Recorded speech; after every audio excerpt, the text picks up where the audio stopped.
Now that you have been able to identify relevant literature to build your paragraph, now you have to go ahead and start bringing out this information to ensure that you have a good paragraph.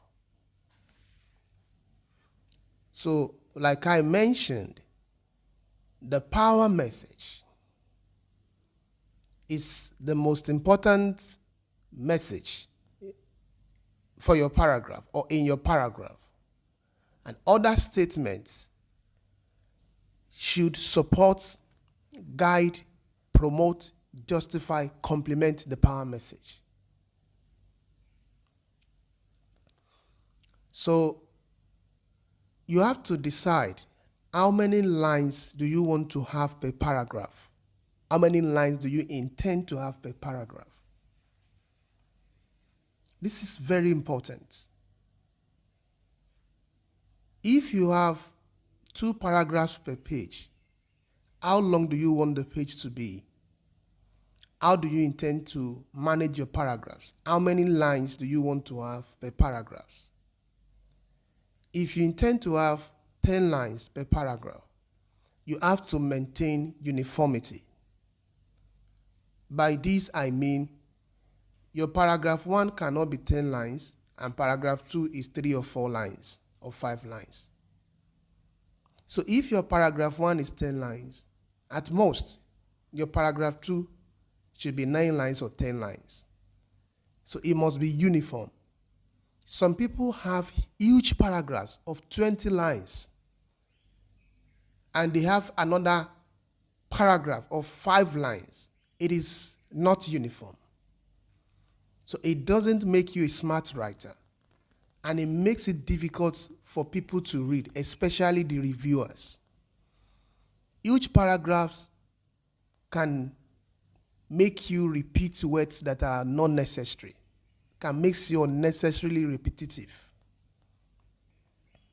Your paragraph should be focused on the power message.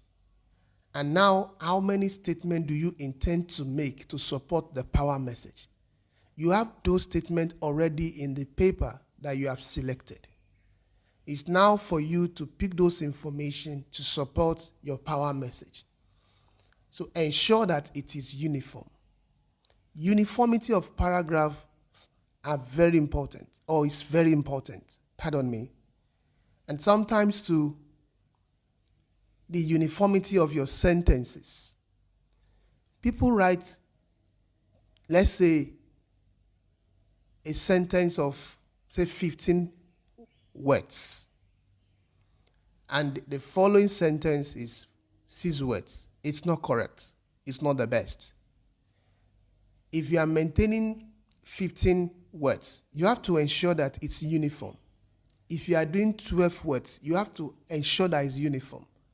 Like I mentioned, it's best to have short sentences, an average of 12 words, an average of 15 words, even sometimes 10 words, so that the shorter your sentences are,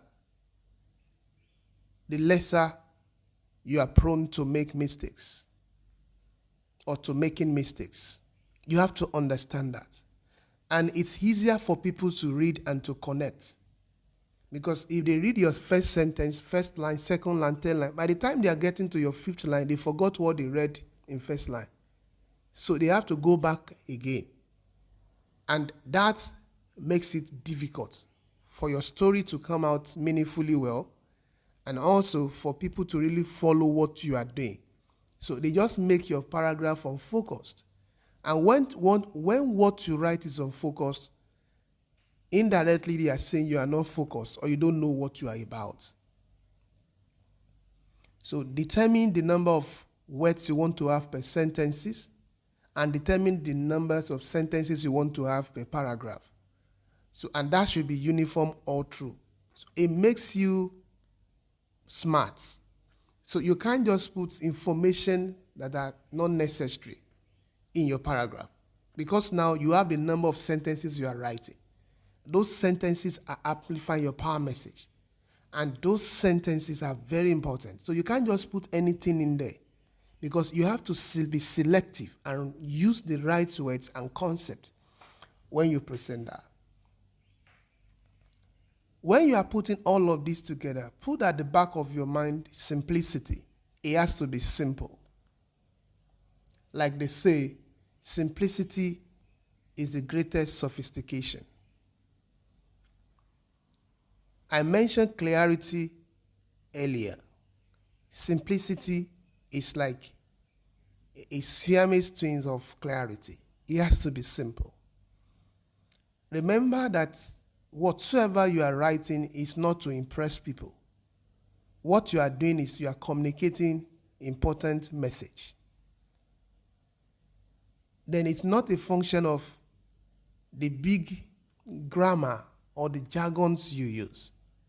It has to be simple. At the same time, it must be technical. Simplicity shouldn't defeat technicality. Technicality in the sense that when you are writing a manuscript on immunology, there are some terms that must be reflected, or that should reflect in your paragraphs.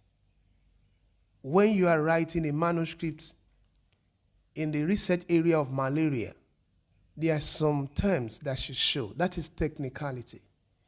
But those technicality are words that explain the concept. They should not defeat simplicity. If you are writing a manuscript in the areas of management, there are some words you have to use that are technical, but they should be simple for people's understanding. Be careful of ambiguity in your sentences and paragraph. Ambiguity can create confusion. It can it can make your work look like you don't know what you are talking about. So when you look at the paragraphs you are writing, and if you have followed the way I'm helping you to build your paragraph, you realize that if you follow it well and you do what I'm recommending or I'm suggesting, it will be difficult for you to express ambiguity. So don't make statements that it looks like, what exactly are you talking about here? Because sometimes the statement you made in your first line, second line, they are completely different from what you have in your fourth, fifth, sixth line or sentences. Probably what you have here is not supporting it, is rather negating the essence of the statement you initially made. And that is why it's always good to have an outline like I suggested. You don't go in there blindly and say you are looking for information online. It makes your work difficult, and it makes writing extremely difficult. The reason why people don't write is because they don't know how. And what I'm doing in this talk is to guide you on how you can do it. The principle I'm sharing with you, they are practical principles. They are principles I'm using myself, that I've used over time, that I recommend to people to use.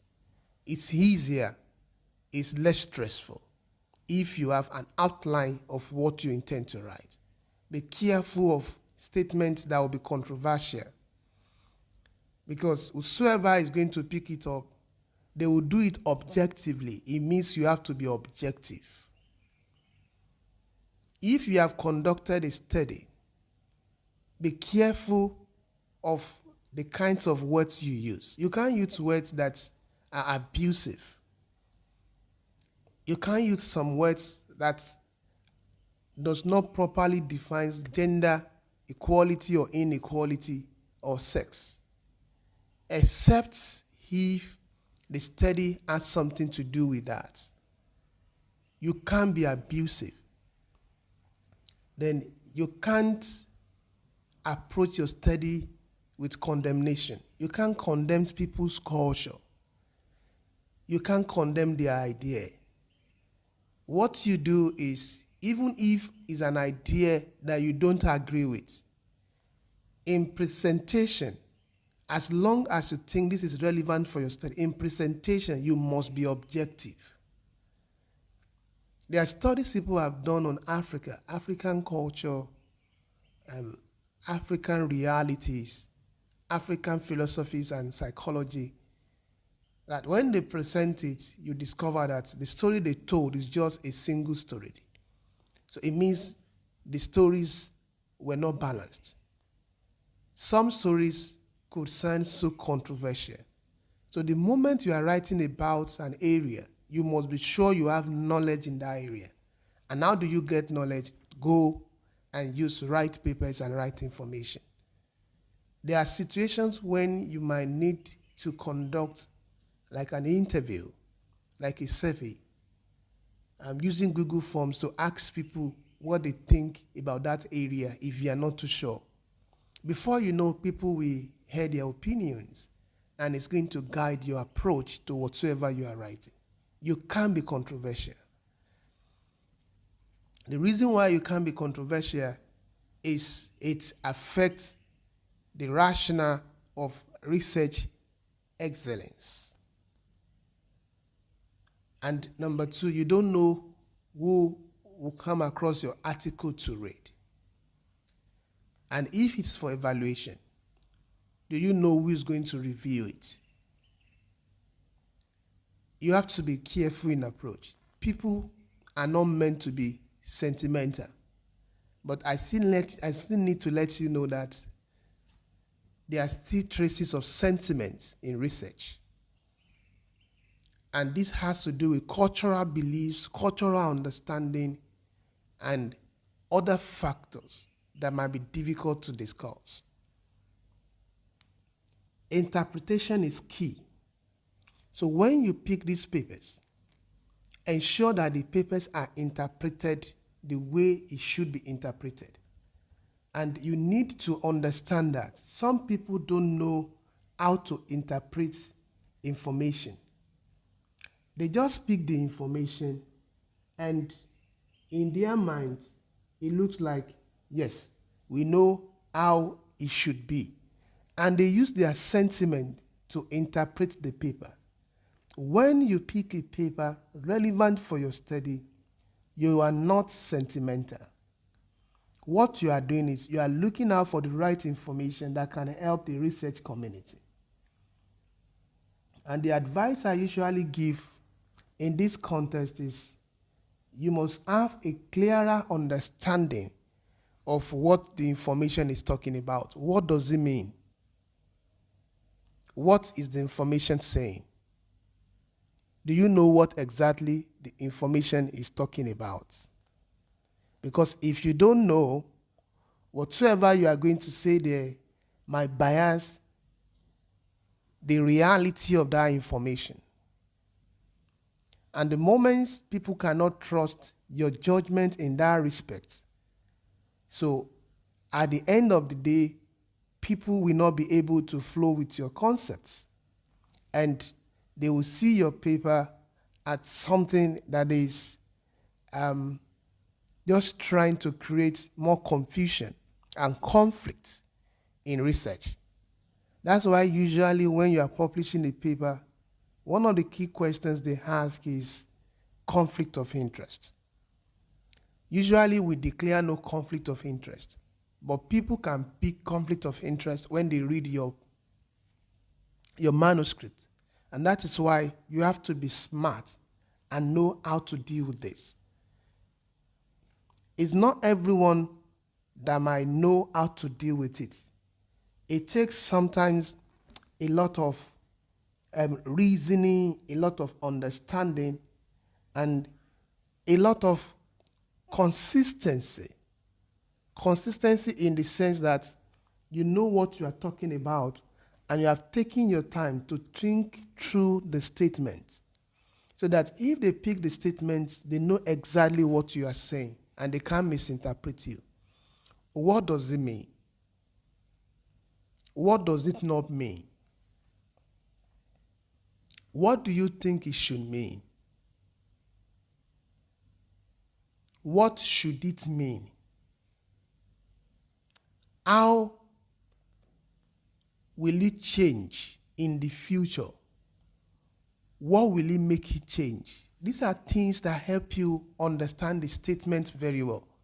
And when you look at that statement and you can interpret it as I guide you or as I'm guiding you, you realize that it will even be difficult for you to copy and paste. Okay. You have to be cohesive. Your sentences must be cohesive. The transition, the way you move from first sentence to second sentence to third sentence, don't forget that your aim is to build a story. You are telling a story. And the beauty of a story is cohesiveness. People can tell that it's making sense. It's gelling well. You are following it a step after the other. And everything is coming across well. So the moment you read your statements and you realize that it's not aligning to your power message, go ahead and revise that statement. Don't say, they will get what I'm trying to say. People will not get it. Remember I told you that assumption is a sin in academic writing. Even the experts in that area, you don't assume they know it. It has to be clear. It has to be simple. And one other thing that is very important is reality. You have to be real. Sometimes when you read people's paragraph or what they have written, you can tell that these people are not real because you can't see their voices in what they have written. You can't see their signature. You can't tell if they believe that subjects. Let me advise you. The moment you are interested in any research area, subject, or whatsoever it is, you have to take ownership of that subject. That subject becomes yours. You take ownership of the subject. And how do we know this? Is we see it when you write. We can tell you understand your subject. We can tell that you are not trying to patronize the readers. You are trying to pass a message across. It is clear. There are times when you see people's sentences, you realize that, what happened? Did you take your time to read this again and again and again? So one of the things that you should learn to do is not to get easily satisfied with your sentences. Read your sentence again. Ask yourself if you know what it's talking about and what it's not talking about. The moment you can do that, it means that it's clear. But when you keep struggling with your own sentences again and again and again, what you should do is revise your sentence. If possible, you can have an alternative ways of doing this. If you look at one sentence, can you rephrase it in another way that will still bring the meaning out? The moment you can rephrase or reframe the sentence in about two different ways, it means you understood it. And you ask yourself, which one is most appropriate that people will easily relate with? Let me bring a caution here, and it's part of what I will talk about under plagiarism. There are so many artificial intelligence tools in our world, ChatGPT, and all of that. Those doesn't make you smart writers if you don't know how to use them. And there are some journals that will specifically tell you that they don't appreciate the usage of those tools. It is the digital age.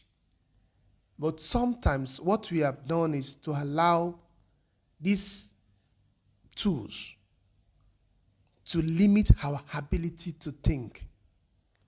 Don't forget that those tools were designed using human's brain or brains. So the potential of your brain should not be compromised. So you have to learn how to write even if you want to justify it by any assessment or by any supportive tool, can you write yourself? You can't use artificial intelligence to write your exams in graduate school. So I'm going to talk more about this. So if you listen to me carefully, I'm not saying it is bad. I'm saying it's something we have to appreciate and celebrate. But it should not limit the potential of your ability, your brain, and your thoroughness, the way to write. You need that ability. One of the things that affected people's ability to write is abbreviation and shorthands. You see, those days, when you are writing, when you write compositions in school, you write essays in schools, they ask you, write 300 words, write this number of words, write 500 words, 600 words. You sit down and you write paragraph per paragraph, a paragraph rather. What you are trying to do is you are learning. You are trying to learn. You are trying to get things through. You are trying to understand stuff. Okay. To this present age, people use different means of writing. The question you're asking, or you should ask yourself, is, can you really write? If they put you in a neutral ground and you have yourself, you have a pen, you have a paper, or you have a laptop and it's disconnected, you can't have access to internet or anything, and they give you a subject, can you look and dig deeper into yourself and bring out relevant information that people will say you have been educated, not that you have only attended school?